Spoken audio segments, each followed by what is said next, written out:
Imagine for a moment a landscape as vast as the eye can see. The horizon stretches out in sun-baked tones, and beneath it lies a city with walls of solid stone and streets alive with stories. Dura-Europos, a city perched on the banks of the great Euphrates, standing at the edge of the known world, a bastion of Rome's ambition, wealth, and might. Yet beneath its surface, beneath the dust and stone, lies a darker chapter of its story.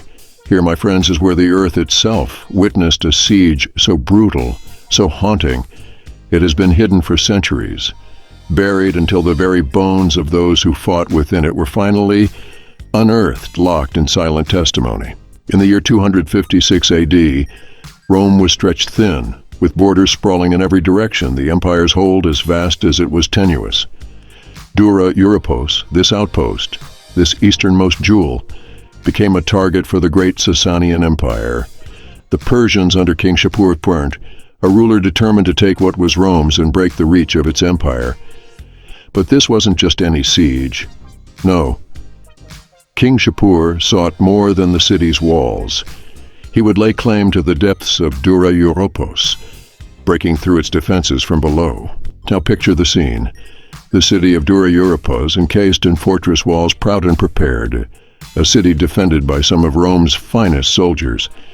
Outside, Shapur's forces amass, and for days, perhaps weeks, there's the ominous quiet of siege preparations. Within the city walls, there's anticipation, Roman soldiers vigilant on the battlements, the whispers of the people, perhaps the silent, anxious prayers to Roman gods. For the Persians, they were patient. They weren't here to fight just above ground, you see. No, they had a different plan, one that relied on the dark, the damp, and the confined.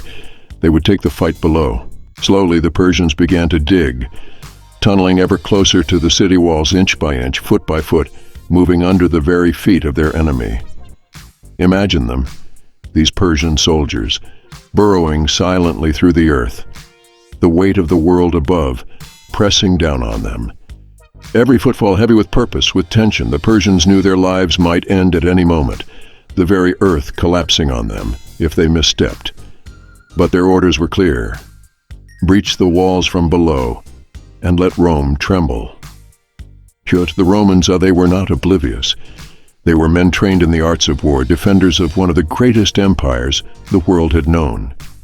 They knew the signs, the subtle vibrations underfoot, the almost imperceptible sounds of rock shifting below their walls.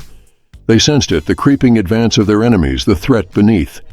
And so the Romans too began to dig. Tunnels within tunnels, a countermeasure, a desperate attempt to meet the enemy before they reached the city's foundations. Can you picture it? Two armies, one defending, one attacking, locked in a dance of silent combat beneath the earth. Every step forward met with a step back, every ounce of strength balanced by the weight of stone above them.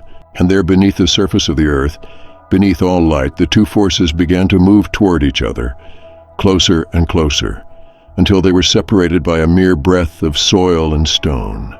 As the Persians neared their goal, they devised a plan to end the battle swiftly.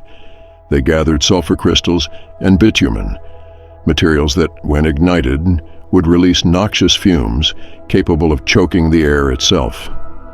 The plan was simple and brutal. The Persians knew that even the strongest, the bravest, could not fight if they couldn't breathe. Imagine it now, to that moment just before the tunnels met. The air thick with anticipation, the soldiers tense, waiting in a silence more profound than any they had known. For some, this was their first battle. For others, it would be their last. Then the Persians ignited the sulfur and bitumen, sending a wave of thick, suffocating smoke through the narrow tunnels. The Romans, brave as they were, found themselves caught in a trap. The air turned thick and sour, their lungs filled with the choking, burning smoke, and the light from their torches dimmed, flickering like their hopes. They couldn't run. There was no escape. They could only retreat further into the earth or face the suffocation, their last breaths tainted with sulfur. And so in those dim, tight corridors of stone and earth, Roman and Persian soldiers alike met a brutal fate. Men fought hand to hand in near darkness, their vision blurred, their bodies pressed close, the very earth trembling with the force of their struggles. Each breath they drew a struggle, every movement marked by desperation, by the sheer will to survive. This was not the glory of the open field or the spectacle of the grand Colosseum. This was raw, primal, warfare stripped to its bare essence. Bones shattered, steel met flesh, and in the end the Persians broke through. The Romans, despite their bravery, their strategy, were overwhelmed, and the city of Dura-Europos, its defenders, its walls, its people, was lost to the sands of time. And yet beneath it all, the silent witnesses, the remains of those warriors, lay preserved for nearly 2 millennia, waiting for their story to be told. So here we are, standing upon the earth under which they fought, knowing that the soil we tread has absorbed the struggles of those who once battled fiercely beneath it. The siege of Dura-Europos may have been buried in history's depths, but now, here, we bring it into the light once more. Now, as we stand in the light of history, our story moves deeper, closer to the heart of that darkness, of tunnels filled with smoke, dust, and the whispers of men who would never see daylight again.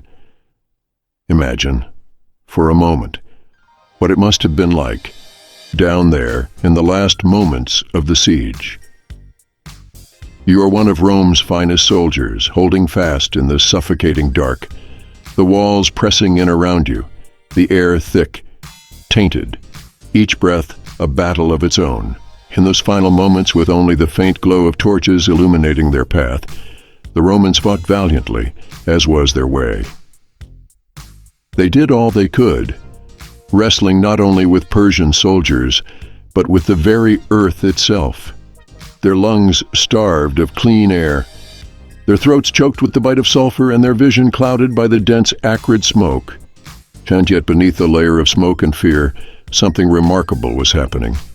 In the oppressive darkness, stripped of all but their primal instinct to survive, the Romans and Persians met, not as warriors from opposing nations, but as men, fighting for their lives. Gone were the ranks, the formations, the strategies of war. What remained was raw, unyielding will. Metal clashed against metal, bones fractured, and cries of pain echoed through those narrow tunnels, an eerie, almost ghostly reminder that life in all its resilience fights hardest when it stands on the brink. But eventually the smoke won. The air itself became a weapon no shield could deflect, no armor could guard against. The Romans, brave souls who defended the empire's frontiers, began to fall. One by one, they succumbed to the poisoned air, their bodies lying still, embraced by the soil they'd fought to protect. When the dust settled, Dura-Europos was lost. The city walls, so steadfast, now housed only the silent echoes of the fallen. Above ground, the Persian forces swept in, claiming the city in their victory. But below, within those tunnels, a different story was sealed. The Romans who had fought, who had held their ground until the very end, became part of the earth itself. And for centuries, those tunnels held their secrets, locked away, hidden from the eyes of the world. It would be nearly 2,000 years before archaeologists uncovered those bones, preserved so remarkably by time and soil. There they lay, frozen in their last moments, shields clutched tight, armor still adorning their frames, a haunting scene, as if they had only just laid down to rest. These remains, Roman and Persian alike, tell us that history, even in its silence, holds echoes waiting to be heard. And so we find ourselves drawn to this place, to this story, not because of victory or loss, but because of what it reveals about the human spirit. In those narrow, deadly corridors, men fought not for glory or gain, but for survival, for a breath of air, for the chance to live just a moment longer. These were no grand generals or celebrated heroes. No statues or monuments bear their names. They were soldiers, forgotten by history's grand narratives, but remembered here, in the soil, where they gave their last breaths. What the siege of Dura-Europos teaches us is that history is not only the story of nations or of the powerful, it's also the story of those who fought in silence, unseen, beneath the weight of the earth. It is the story of resilience, of bravery found in the darkest corners, and of lives lost, not in the light of battle, but in the shadowed depths of war. And as we remember them, let us honor them, not just as Romans or Persians, but as human beings whose sacrifice, whose struggle, lay buried for centuries, waiting to be uncovered, waiting to remind us that the true story of history is the story of all of us. Thank you for watching Echoes of the Past. Here we bring to light the forgotten, the hidden, the buried. If these stories speak to you, if they remind you of the richness of our shared past, don't forget to subscribe and join us again as we journey ever deeper into the echoes that history leaves behind.